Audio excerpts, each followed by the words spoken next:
Hello student, कैसे हैं आप लोग। आज हम लोग जो है साइमेट्रिक और स्क्यूब साइमेट्रिक इससे रिलेटेड कुछ थ्योरम पर जो है डिस्कस करने वाले हैं। और अगर आप जो है वीडियो को पहली बार देख रहे हैं तो वीडियो को एक बार लाइक कर दीजिएगा और चैनल को सब्सक्राइब भी कर दीजिएगा।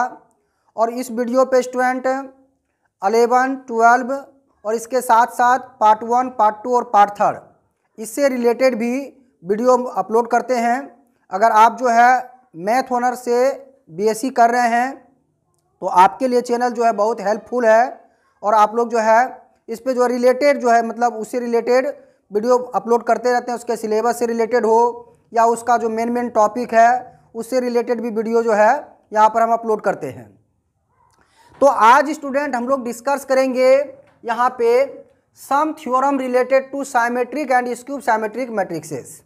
हम लोग जो है स्टूडेंट आज जो डिस्कस करेंगे वो जो है साइमेट्रिक और स्क्यूब साइमेट्रिक, जो पहले हम पढ़ा चुके हैं। इसका वीडियो जो है चैनल पे अपलोड है, आप देख सकते हैं। ये जो है स्टूडेंट हम लोग पहले पढ़ चुके थे और आज जो है हम इससे रिलेटेड जो है थ्योरम पे डिस्कस करेंगे। ठीक है, देखिए ध्यान से समझते हैं स्टूडेंट, बारी बारी से जो भी इसका थ्योरम है उस पर हम डिस्कस करेंगे। तो देखिए सबसे पहले हम लोग जो है फर्स्ट थ्योरम पे ध्यान देते हैं। हमारा जो फर्स्ट थ्योरम है वो है कि all diagonal elements of a skew symmetric matrix are zero. देखिए ध्यान से पहले बात को समझना है कि हम कहना क्या चाह रहे हैं, इस थ्योरम कहना क्या चाह रहा है। इस थ्योरम का कहने का मतलब ये है कि अगर कोई मैट्रिक्स है और वो symmetric matrix cube symmetric matrix है।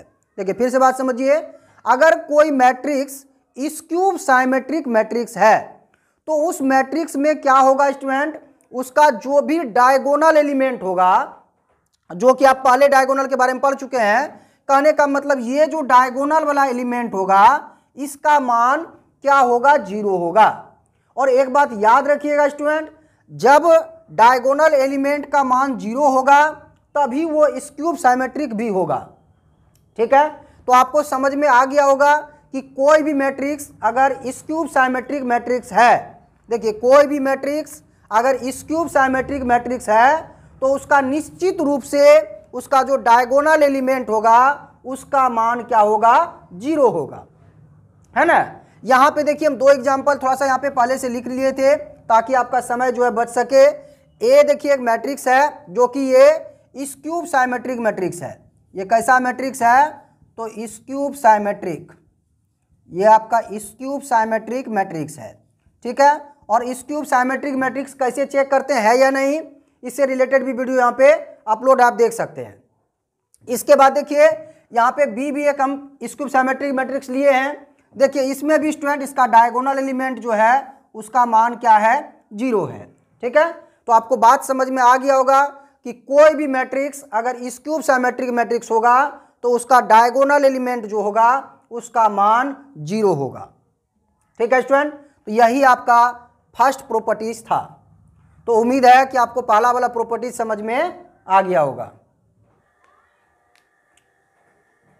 चलिए स्टूडेंट देखते हैं सेकेंड प्रॉपर्टीज, और ये इसको थ्योरम भी कह सकते हैं, सेकेंड थ्योरम है ना, ये प्रॉपर्टीज भी इसका। तो देखिए सेकेंड वाला जो आपका थ्योरम है, देखिए इसका कहना है कि a matrix which is both symmetric and skew symmetric is a zero matrix. देखिए स्टूडेंट कहता कि कोई ऐसा मैट्रिक्स है जो कि वो साइमेट्रिक मैट्रिक्स भी है और वो स्क्यूब साइमेट्रिक मैट्रिक्स भी है। ठीक है, देखिए फिर से बात समझिए कि अगर कोई एक ऐसा मैट्रिक्स है जो कि साइमेट्रिक मैट्रिक्स भी है और स्क्यूब साइमेट्रिक मैट्रिक्स भी है। ठीक है, अगर ऐसा दोनों कंडीशन को फॉलो कर रहा है स्टूडेंट तो वो निश्चित रूप से वो जो मैट्रिक्स होगा वो जीरो मैट्रिक्स होगा। देखिए एक बात ध्यान से बात समझेंगे, जैसे आपको पता है कि अगर ए का ट्रांसपोज ए के इक्वल हो जाए, देखिए फिर से बात समझिए स्टूडेंट कि अगर ए का ट्रांसपोज अगर ए के इक्वल हो जाए तो इसको हम लोग क्या कहते हैं, साइमेट्रिक मैट्रिक्स। इसको क्या कहते हैं, तो इसको हम लोग साइमेट्रिक मैट्रिक्स कहते हैं। ठीक है स्टूडेंट, और अगर ए का ट्रांसपोज अगर इसके माइनस ए से इक्वल हो जाए तो इसको जो है स्टूडेंट हम लोग कहते हैं कि ये हमारा एक स्क्यूब साइमेट्रिक मैट्रिक्स है। ये हमारा जो है एक स्क्यूब साइमेट्रिक मैट्रिक्स है। ठीक है, ये बात आप लोग पहले सीख चुके हैं। अब देखिए यहाँ पे बोला गया है एक मैट्रिक्स है जो कि साइमेट्रिक भी है और वो स्क्यूब साइमेट्रिक भी है। अब सोचिए एक ही मैट्रिक्स ऐसा है जिसमें ए का ट्रांसपोज ए के इक्वल भी है और ए का ट्रांसपोज माइनस ए के इक्वल भी है। अब सोचिए जब दोनों कंडीशन ये फॉलो करने लगे तो समझ जाइएगा स्टूडेंट कि ये जो मैट्रिक्स है ये निश्चित रूप से एक जीरो मैट्रिक्स है। एक कैसा मैट्रिक्स है? जीरो मैट्रिक्स है। और जीरो मैट्रिक्स के साथ साथ ये स्क्वायर मैट्रिक्स तो होगा ही, तो ये एक जीरो मैट्रिक्स है स्टूडेंट। ठीक है, देखिए यहाँ जैसे मान लीजिए ए इक्वल टू में एक एग्जाम्पल ले लें, ये 0 0 0 0। अब देखिए स्टूडेंट अगर इसका आप ट्रांसपोज फाइंड करिए तो ट्रांसपोज फाइंड करिएगा तो क्या हो जाएगा? 0 0 0 0 ही होगा, है ना। अब अगर सोचिए अगर यहाँ पे आप मान लीजिए माइनस ए फाइंड करते हैं, माइनस ए फाइंड करते हैं तो इसमें माइनस से मल्टीप्लाई करिएगा तो कोई फर्क नहीं पड़ेगा, तो ये भी आपका क्या हो जाएगा? 0 0 0 0। तो अब आप देख सकते हैं स्टूडेंट कि ए जो है माइनस ए के इक्वल भी है, ए ट्रांसपोज माइनस ए के इक्वल भी है, ए जो है आपका ए ट्रांसपोज के इक्वल भी है। देखिए दोनों कंडीशन फॉलो कर रहा है। देख सकते हैं कि ए का ट्रांसपोज ए के इक्वल भी है और ए का ट्रांसपोज माइनस ए के इक्वल भी है ना। तो अगर स्टूडेंट समझ में आ गया होगा कि अगर कोई मैट्रिक्स है वो दोनों कंडीशन फॉलो कर रहा है कि वो साइमेट्रिक मैट्रिक्स भी है और स्क्यूब साइमेट्रिक मैट्रिक्स भी है, तो आप निश्चित रूप से कह सकते हैं कि वो कैसा मैट्रिक्स होगा? तो वो जीरो मैट्रिक्स होगा। ठीक है, हो सकता है स्टूडेंट ये ऑब्जेक्टिव में भी पूछा जाए, है ना, ऑब्जेक्टिव में पूछ दे 1 मार्क्स में, तो आप लोग जो इसको ध्यान में रखिएगा। तो उम्मीद है स्टूडेंट आपको जो दूसरा थ्योरम समझ में आ गया होगा। तो चलिए स्टूडेंट चलते हैं थर्ड थ्योरम की ओर। तो देखिए आपका तीसरा थ्योरम जो है इसमें दो थ्योरम है स्टूडेंट, बात को समझिएगा। देखिए दो थ्योरम है इसमें, ए और बी कर दिए इसमें। देखिए सबसे पहले इसका कहना क्या है, इस मैट्रिक्स का, इस थ्योरम का कहना है कि the sum of two symmetric matrices is a symmetric matrix. देखिए फिर से बात समझ लीजिए, the sum of two symmetric matrices is a symmetric matrix. कहने का मतलब ये हुआ स्टूडेंट कि अगर दो साइमेट्रिक मैट्रिक्स को आप आपस में जोड़ देते हैं, उसको ऐड कर देते हैं, तो उससे जो न्यू मैट्रिक्स बनेगा आपका वो भी साइमेट्रिक मैट्रिक्स ही होगा। बात समझ में आ गया होगा कि अगर हम दो साइमेट्रिक मैट्रिक्स को आपस में जोड़ दें तो उससे जो मैट्रिक्स बनेगा वो भी कैसा मैट्रिक्स होगा स्टूडेंट? वो भी साइमेट्रिक मैट्रिक्स होगा। ठीक है, तो देखिए यहाँ पे एक एग्जांपल समझिए। जैसे मान लेते हैं कि a इक्वल टू 1 2 2 3। देखिए ये एक साइमेट्रिक मैट्रिक्स हम मान लिए। ठीक है, साइमेट्रिक आप लोग समझ चुके हैं कि उसका ट्रांसपोज वही होता है। देखिए इधर से ट्रांसपोज करिएगा 1 2 हो जाएगा, इधर से करोगे 2 3, कोई फर्क नहीं पड़ेगा। और मान लीजिए ये बी, हम लोग एक बी मैट्रिक्स ले लेते हैं। जैसे मान लेते हैं 1 3, यहाँ पे 3 6। ठीक है स्टूडेंट, देखिए ए और बी जो है हम दो साइमेट्रिक मैट्रिक्स यहाँ पे ले लिए। अब देखिए अगर आप जो है यहाँ पे क्या करें कि ए और बी को ऐड कर दें, जोड़ दें। ठीक है स्टूडेंट, तो ए का वैल्यू देखिए 1 2 2 3 है, तो यहाँ पे लिख देते हैं 1 2 2 3। और बी का जो वैल्यू है स्टूडेंट वो कितना है? 1 3 3 6। ये आपका है 1 3 3 6। ठीक है, और दोनों को आप यहाँ पे जोड़ दीजिए। देखिए कुछ क्या आ जाएगा, ये 1 1 2 हो जाएगा और 2 और 3 5 हो जाएगा स्टूडेंट, और 2 और 3 ये भी 5 हो जाएगा और 3 6 9 हो जाएगा। तो देखिए यहाँ पे जो फाइनली आपका मैट्रिक्स आया बन करके, यहाँ पे आप देख सकते हैं ये जो लास्ट वाला मैट्रिक्स आया स्टूडेंट वो भी एक कैसा मैट्रिक्स बना? वो भी एक साइमेट्रिक मैट्रिक्स ही बना। ठीक है, नहीं तो उसको आप देखिए उसका रो और कॉलम इंटरचेंज करके देख लीजिए, देखिए उसमें कोई फर्क नहीं पड़ेगा, है ना।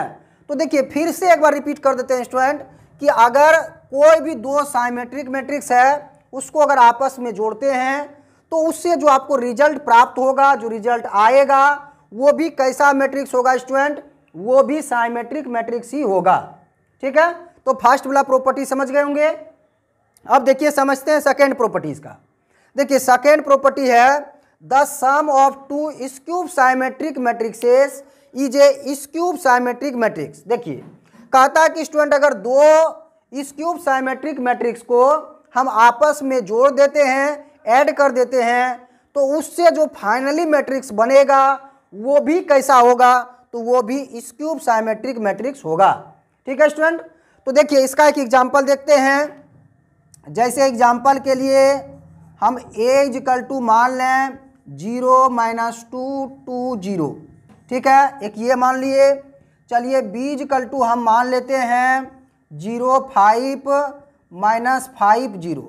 देखिए स्टूडेंट आप चेक कर सकते हैं कि ये दोनों जो है स्क्यूब साइमेट्रिक मैट्रिक्स है। ठीक है, अगर आप स्टूडेंट इन दोनों को जोड़ देते हैं डैट मीन्स a + b कर देते हैं, हम डायरेक्ट लिख रहे हैं। देखिए 0 0 को ऐड करिएगा 0 हो जाएगा, -2 और 5 को ऐड करेंगे तो 3 हो जाएगा, और यहाँ पे देखिए स्टूडेंट 2 और -5 तो ये -3 हो जाएगा, और ये आपका 0 हो जाएगा। ठीक है, अब देखिए स्टूडेंट ये जो आपका एक न्यू मैट्रिक्स बना, ये जो जोड़ने के बाद ऐड करने के बाद बना, देखिए वो भी जो है एक स्क्यूब साइमेट्रिक मैट्रिक्स है। ठीक है, तो अब आपको समझ में आ गया होगा कि अगर दो साइमेट्रिक मैट्रिक्स को जोड़ेंगे तो साइमेट्रिक ही बनेगा, और दो स्क्यूब साइमेट्रिक मैट्रिक्स को अगर हम लोग जोड़ेंगे तो वो स्क्यूब साइमेट्रिक मैट्रिक्स ही बनेगा।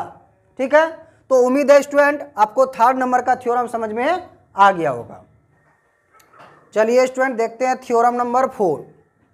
देखिए थ्योरम नंबर 4 जो है इसमें कह रहा है कि if A is a symmetric then k A is a symmetric matrix where k is a scalar. देखिए पहले सबसे पहले अच्छी तरह से इसको समझिए। इस थ्योरम का कहना है कि अगर मान लीजिए कोई मैट्रिक्स ए है और वो जो है साइमेट्रिक मैट्रिक्स है, ठीक है स्टूडेंट, और के मान लीजिए कोई स्केलर है, डैट मीन्स उसके जगह पे कोई आप डिजिट रख सकते हैं, तो कहता वो जो मैट्रिक्स के ए बनेगा वो भी क्या होगा, साइमेट्रिक मैट्रिक्स ही होगा। ये बहुत आसान है स्टूडेंट, आप इसको हिंदी में भी लिख सकते हैं कि यदि ए एक सममित आव्यूह है तो के ए भी एक सममित आव्यूह होगा। ठीक है, जहां के ए एक क्या है, अदिश है। ठीक है स्टूडेंट, समझ गए होंगे, हिंदी भी लिख सकते हैं। यहाँ देखिए एग्जाम्पल समझिए। जैसे मान लीजिए एग्जाम्पल के लिए हम यहाँ पे a इक्वल टू एक साइमेट्रिक मैट्रिक्स ले रहे हैं। जैसे मान लीजिए 1 3 3 5। ठीक है स्टूडेंट, एक हम ये साइमेट्रिक मैट्रिक्स ले लिए। अब देखिए अगर मान लीजिए k के जगह पे कुछ भी रख सकते हैं, ठीक है, जैसे 2 4 5 6 कुछ भी रख सकते हैं। ठीक है, और चलिए अगर मान लीजिए हम सपोज दैट के ए ही फाइंड कर लें।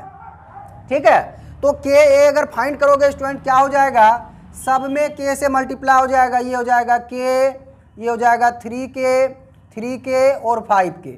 देखिए ये भी जो बना स्टूडेंट ये कैसा मैट्रिक्स बना, तो साइमेट्रिक मैट्रिक्स बना।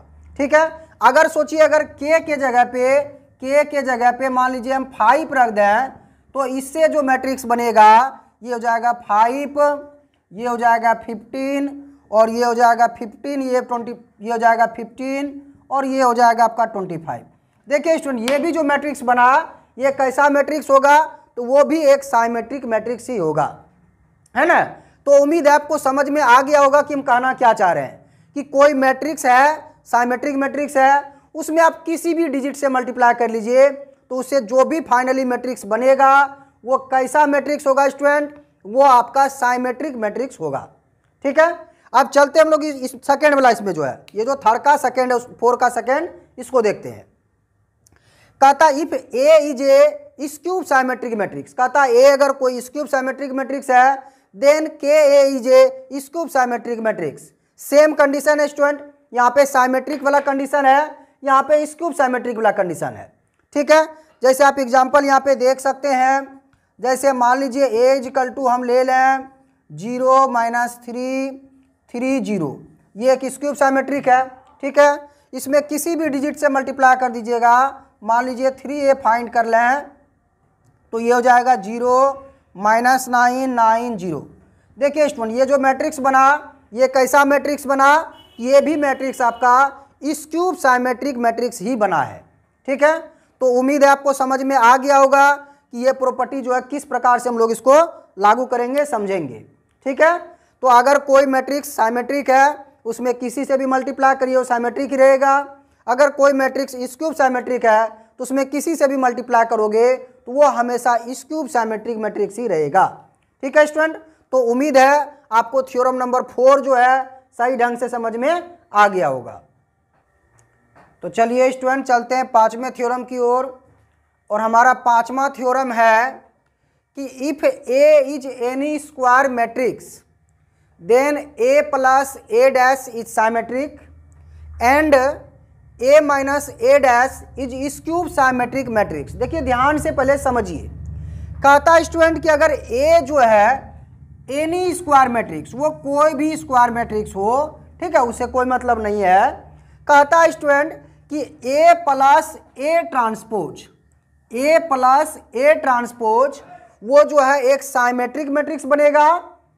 और अगर स्टूडेंट ए माइनस यहाँ पे साइमेट्रिक मैट्रिक्स बनेगा and A minus A transpose जो है एक स्क्यूब साइमेट्रिक मैट्रिक्स बनेगा, मतलब स्क्यूब साइमेट्रिक मैट्रिक्स होगा।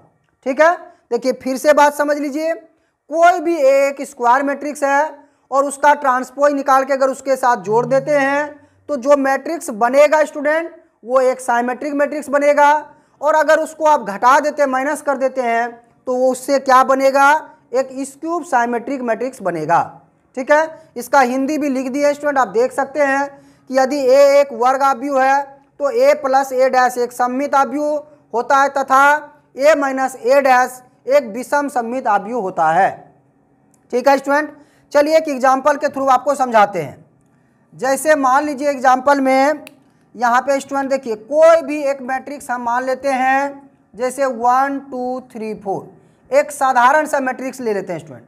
ठीक है, अब देखिए यहीं पे इसका हम जो है ट्रांसपोज फाइंड कर देते हैं, तो ट्रांसपोज कुछ इस तरह से हो जाएगा 1 2 3 4। ठीक है, अब देखिए स्टूडेंट फर्स्ट नंबर पहले समझिए, जैसे अगर हम मान लीजिए ए प्लस ए ट्रांसपोज का वैल्यू फाइंड करें तो देखिए इसका वैल्यू है 1 2 3 4 और यहाँ पे आपका है इधर से 1 2 3 4। ठीक है स्टूडेंट, इसको जोड़ देते हैं, जब इसको ऐड करेंगे आप देखिए क्या हो जाएगा, ये हो जाएगा 2, ये हो जाएगा 5, ये भी 5 और ये आपका 8 हो जाएगा।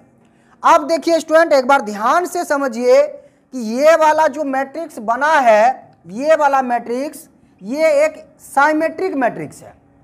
ठीक है स्टूडेंट, ये कैसा मैट्रिक्स है, साइमेट्रिक मैट्रिक्स है। अब कहोगे सर हम कैसे मान लें कि ये साइमेट्रिक मैट्रिक्स है। देखिए मानने का मतलब ये है कि साइमेट्रिक का कंडीशन क्या होता है स्टूडेंट, कि अगर उसको आप कितनों बार ट्रांसपोज करेंगे ए ट्रांसपोज ए के ही इक्वल होगा।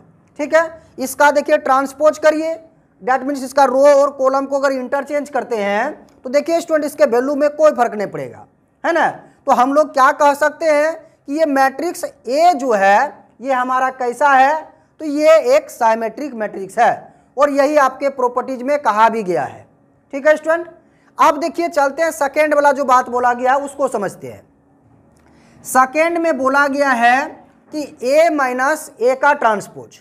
अब देखिए स्टूडेंट यहाँ पे अगर हम ए माइनस ए का ट्रांसपोज करते हैं, हम चलिए डायरेक्ट लिख देते हैं। ठीक है, आप समझ जाएंगे चूंकि इतना क्वेश्चन समझ चुके हैं।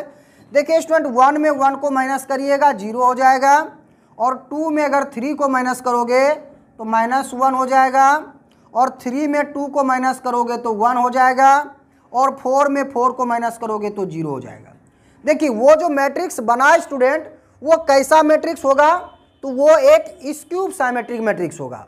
और हम आपको फर्स्ट वाला प्रॉपर्टी में भी समझा चुके हैं कि अगर कोई मैट्रिक्स स्क्यूब साइमेट्रिक मैट्रिक्स है तो उसका डायगोनल एलिमेंट जो भी होगा उसका मान 0 होगा। ठीक है स्टूडेंट, तो देख सकते हैं कि इसका डायगोनल एलिमेंट 0 है, और आप चेक भी करेंगे तो ये जो है स्क्यूब साइमेट्रिक मैट्रिक्स ही आपको मिलेगा। ठीक है, तो उम्मीद है स्टूडेंट आपको समझ में आ गया होगा कि ए प्लस ए डैश एक साइमेट्रिक मैट्रिक्स होता है और ए माइनस ए डैश एक स्क्यूब साइमेट्रिक मैट्रिक्स होता है। आपको एक बात याद रखना है कि ये कंडीशन तभी फॉलो करेगा स्टूडेंट जब वो कैसा मैट्रिक्स हो, स्क्वायर मैट्रिक्स हो, इस बात को ध्यान में रखिएगा। ठीक है, वो कैसा मैट्रिक्स होना चाहिए, स्क्वायर मैट्रिक्स होना चाहिए। ठीक है स्टूडेंट, तो उम्मीद है आपको प्रॉपर्टीज नंबर 5 जो है अच्छी तरह से समझ में आ गया होगा। तो चलिए स्टूडेंट चलते हैं प्रॉपर्टी नंबर 6 की ओर। और देखिए प्रॉपर्टीज नंबर 6 जो है बहुत ही इंपॉर्टेंट है। ठीक है, याद रखिएगा, इससे रिलेटेड क्वेश्चन भी जो है एग्जाम में बहुत बार पूछा गया है और उम्मीद है कि इससे रिलेटेड क्वेश्चन जो है आने वाला एग्जाम में भी पूछा जाएगा। ठीक है, तो आप इस प्रॉपर्टीज को थोड़ा सा ध्यान से समझिएगा, जिससे कि आपको यहाँ पे ही अगर इस प्रॉपर्टीज को अच्छी तरह से समझ लेते हैं तो एक्सरसाइज का स्टूडेंट आपका कुछ क्वेश्चन यहीं पे क्लियर होने वाला है। ठीक है, तो आप पहले अच्छी तरह से इसको समझिएगा कि इस प्रॉपर्टीज का आखिर क्या कहना है। देखिए समझते हैं स्टूडेंट, इस प्रॉपर्टीज का कहना है कि every square matrix can be uniquely expressed as the sum of symmetric and a skew symmetric matrix. देखिए बात को समझते हैं, इस थ्योरम का कहना है कि हम किसी भी स्क्वायर मैट्रिक्स का एवरी स्क्वायर मैट्रिक्स को हम लोग जो है उसको साइमेट्रिक और स्क्यूब साइमेट्रिक मैट्रिक्स के सम के रूप में उसको लिख सकते हैं। ठीक है, इसका हिंदी भी एक बार समझ लीजिए स्टूडेंट, फिर हम नीचे इसके बारे में बात करेंगे। कहता प्रत्येक वर्ग आव्यूह को एक सममित तथा एक विषम सममित आव्यूह के योगफल के रूप में अद्वितीय रूप से निरूपित किया जा सकता है। देखिए इसको किस तरह से किया जाता है यहाँ पे हम लिख के आपको समझा रहे हैं।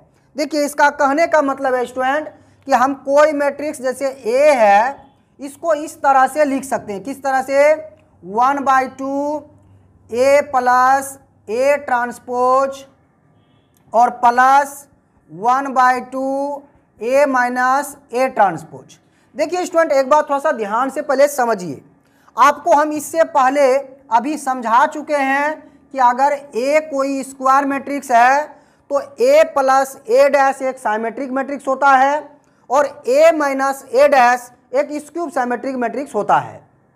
ठीक है स्टूडेंट, इससे पहले हम आपको ये भी समझा चुके हैं कि अगर साइमेट्रिक मैट्रिक्स में किसी भी अंक से आप मल्टीप्लाई करते हैं, किसी भी डिजिट से मल्टीप्लाई करते हैं तो वो साइमेट्रिक मैट्रिक्स ही रहेगा और स्क्यूब साइमेट्रिक में भी सेम कंडीशन आपका फॉलो होगा।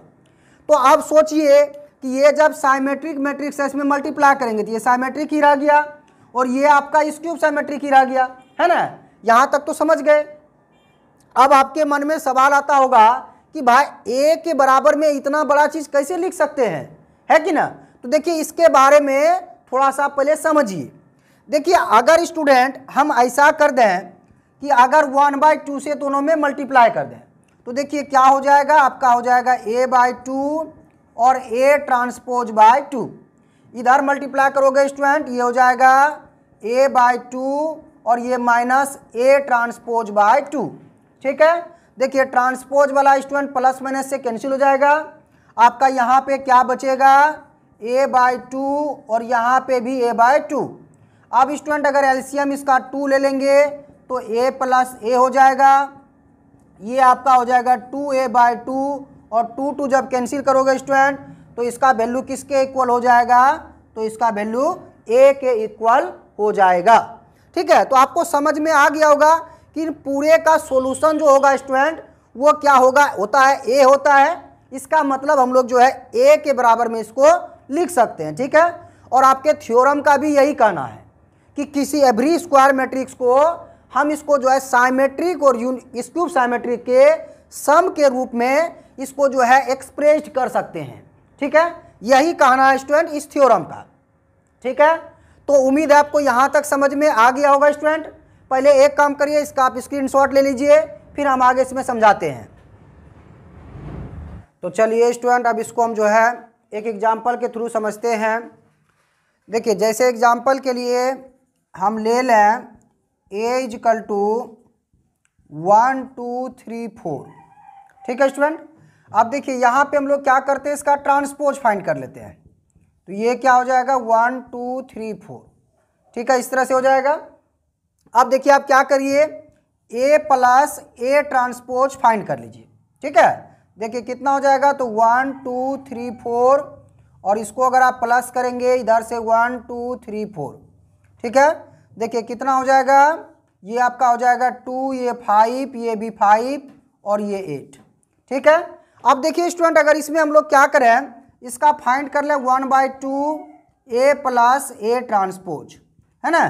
तो देखिए इसको अगर आप जो है इंटरचेंज करिएगा रो कॉलम, तो ये हो जाएगा आपका,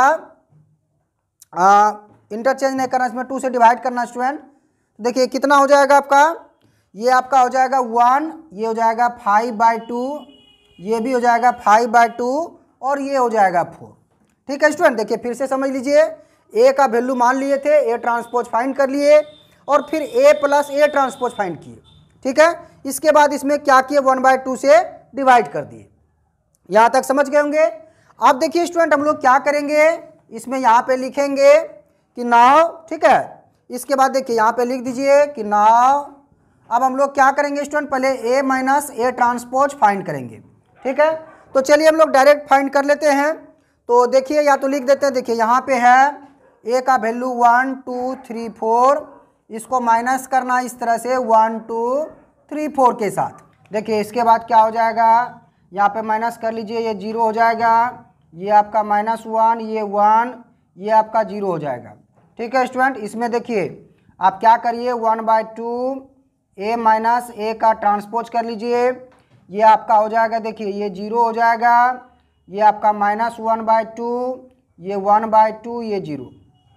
ठीक है, आप देखिए स्टूडेंट क्या करोगे, आप पहले पढ़ चुके हैं इस तरह का कि a इक्वल टू क्या लिख सकते हैं, 1/2 ए माइनस ए का ए प्लस ए का ट्रांसपोज और प्लस 1/2 ए माइनस ए का ट्रांसपोज।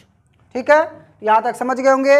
आप देखिए यहाँ पे आप वैल्यू इसका रख सकते हैं, जब वैल्यू रखेंगे स्टूडेंट क्या हो जाएगा, तो प्लस वाला का वैल्यू देखिए यहाँ फाइंड किए हैं, ये 1 5/2, इसके बाद 5/2 और 4।